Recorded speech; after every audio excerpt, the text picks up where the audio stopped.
how to remove a stuck bolt. Just like this. If it's stuck on your car, it's stuck on a piece of metal. So it's just simple. You find two bolts. You put one bolt all the way. Take one bolt all the way to the almost towards the end, and then you bring the second bolt so that they're together. Let me show you an example. Okay, hold on.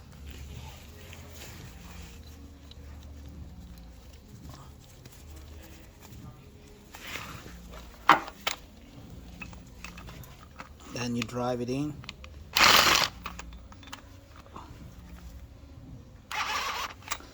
Like that.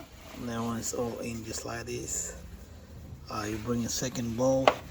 So I normally take a bolt just like this. You just bring it in, and then you take it all the way too, just to get close to each other, like that close, you know, that close. Just take it all the way.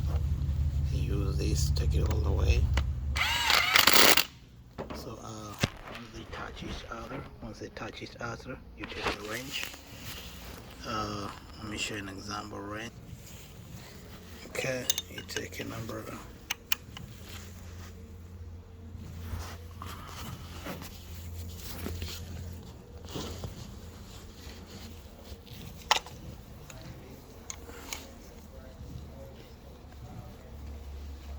Hold this side like that, and then you let it slide slowly like that. Then you tighten the inner one, and then once it touches all this all the way, it will start turning. You can bring it all the way that way. You can turn it all the way to open up, to take it all the way until it's up.